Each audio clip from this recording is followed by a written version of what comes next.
नमस्कार दोस्तों, एक बार फिर स्वागत है आपका अनफिल्टर्ड जियोपॉलिटिक्स बाय अमन में। तो क्या कल तक जो सिलेंडर 1,000 रुपये का मिलता था, क्या उसकी कीमत बढ़ के 2,000 रुपये हो जाएगी? और ये मैं नहीं कह रहा हूँ, वर्तमान में जो परिस्थिति चल रही है ये दर्शा रही है कि वाकई में सिलेंडर के प्राइस बढ़ने वाले हैं। और ये जितना भी खेला हो रहा है ना दोस्तों, ये कहीं ना कहीं आपको भी पता होगा कि ये सब जो भी हो रहा है ये बस इन 3 महाशय की वजह से हो रहा है। और जब से ये वॉर चालू हुई है ना कहीं सबको ये पता था कि अगर ये वॉर लंबी चलती है तो एलपीजी और पेट्रोल वगैरह की दिक्कत आएगी। और ये बात कंफर्म तब होती है जब 10 तारीख को न्यूज़ वगैरह निकल के आती है कि जो इंडिया के जो रेस्टोरेंट है उनको गैस पहुंचना कम हो गई है। जी हाँ दोस्तों, 10 तारीख को कुछ न्यूज़ निकल के आती है कि जो इंडिया ने है ना कमर्शियल जो सिलेंडर है उन पे थोड़ा सा रिस्ट्रिक्शन लगा दिया है। पूर्णतः विराम नहीं लगाया है, थोड़ा रिस्ट्रिक्शन लगा दिया है। उनसे कुछ जगह होटलों में, चाहे फिर वो एक जगह नहीं हो, उनसे कुछ होटलों में दिक्कत आने वाली है। तो इस सेशन में आज हम जानेंगे कि क्या वाकई में सिलेंडर के प्राइस बढ़ने वाले हैं, और अगर बढ़ने वाले हैं तो इस परिस्थिति में हम कैसे तैयार रहें, कैसे हम आगे की तैयारी करें। तो आइए जानते हैं कि इसकी असल में वजह क्या है, क्योंकि ये कहीं ना कहीं आप सबको पता है कि ये वॉर के कारण हो रहा है। तो दोस्तों, हम इंडिया में जो टोटल एलपीजी का जो कंजप्शन है ना वो अप्रोक्स 31 बिलियन बैरल के आसपास है। एग्जैक्ट पता नहीं है मेरे को, लेकिन जो हम टोटल कंजप्शन करते हैं, मान लो अगर हम टोटल 100% कंजप्शन करते हैं तो उसका जो 40% है ना, सिर्फ ओनली 40% ही हम इंडिया में बना पाते हैं। बाकी का जो 60% है वो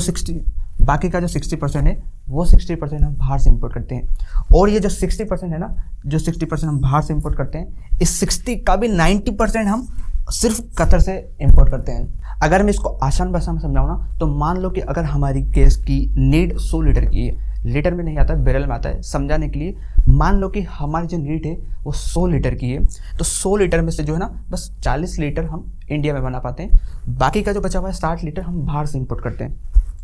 और ये जो 60 लीटर जो बचा हुआ है हम जो बाहर से इंपोर्ट करते हैं, इसका भी 90%, मतलब 60 का भी 90%, अगर मान लो 54, तो जो 54 लीटर है हम वो सिर्फ ओनली कतर पर डिपेंडेंट है। बाकी फिर हम यूएई वगैरह से 4%, सऊदी से 3%, इन सबसे अलग अलग हम करते हैं। तो ये तो सब ठीक है, लेकिन दिक्कत कहाँ रही है?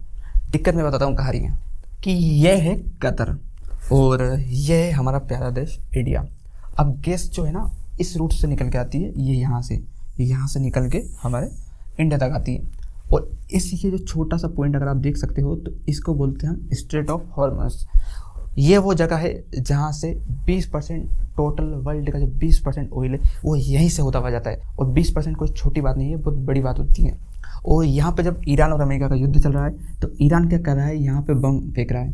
तो अगर वो यहाँ पे बम फेंक रहा है तो जितने भी ऑयल कंपनी वगैरह है वो यहाँ से, जो भी टैंकर वगैरह है वो यहाँ से निकलने के लिए डरते हैं। हालांकि अमेरिका बोल रहा है कि वो यहाँ से बिल्कुल सेफ अगर निकला रहा है, लेकिन ऐसा नहीं है। जितनी भी ऑयल वगैरह की कंपनियाँ हैं वो कोई भी इंश्योरेंस भी नहीं दे रही है। अगर आपने न्यूज़ में देखा होगा तो उन्होंने अपने इंश्योरेंस, जो ऑयल के टैंकर पे जो इंश्योर होता है, उसकी भी प्राइस बढ़ गई है।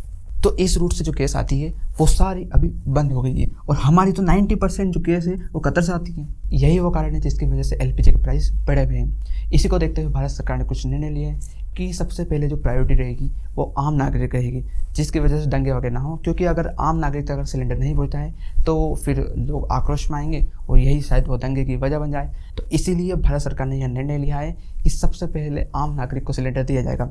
इसीलिए कमर्शियल सिलेंडर है उन पर प्रतिबंध लगा दिया गया है, जिसकी वजह से अगर आप देख सकते हो तो कि 20% जो मुंबई की होटल है बंद हो गई है। और अगर ये प्रॉब्लम सॉल्व नहीं होती और अगर ये युद्ध नहीं रुकता तो यही नंबर अगर आगे बढ़ के 50% भी हो सकता है कि 50% होटल बंद हो जाए। और ये सिर्फ मुंबई की बात नहीं है, मुंबई, कोलकाता, बेंगलुरु, दिल्ली, हर जगह यही सिचुएशन है। और इसी की वजह से कहीं ना कहीं एलपीजी के थोड़े प्राइस इंक्रीज भी हुए हैं और कमर्शियल पे तो प्रतिबंध लग चुका है। लेकिन आपने अगर देखा होगा अपने घर में जो सिलेंडर आता है, जो डोमेस्टिक सिलेंडर है, वो नॉर्मली 14.2 kg या 14.5 kg के आसपास आता है। लेकिन जो कमर्शियल सिलेंडर है वो 19 किलो से ज़्यादा का आता है। तो अभी जो सरकार है ना वो 19 kg वाला जो सिलेंडर है उस पर प्रतिबंध लगाया है। लेकिन अब बात यहाँ पे निकल के ये आती है कि अगर कोई रेस्टोरेंट है, अगर वो अच्छा चल रहा है, तो जो 19 kg वाला सिलेंडर अगर उसको नहीं मिल रहा तो वो तो जुगाड़ कर सकता है ना। हिंदुस्तान तो जुगाड़ का ही नाम है। तो भाई ऐसा नहीं हो सकता है।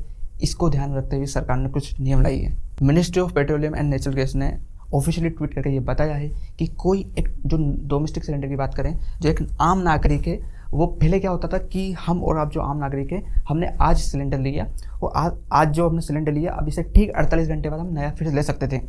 लेकिन अब यही रूल चेंज करके उन्होंने वो 25 दिन पे कर दिया है कि अब कोई भी नागरिक अगर आज सिलेंडर लिया है तो आज से ठीक है वो 25 दिन बाद ही सिलेंडर ले पाएगा। तो ये जो नीचे की जो कालाबाजारी थी ना, वो अब इससे रुक जाएगी कि कोई रेस्टोरेंट वाला आम इंसान से डायरेक्ट सिलेंडर नहीं ले सकता।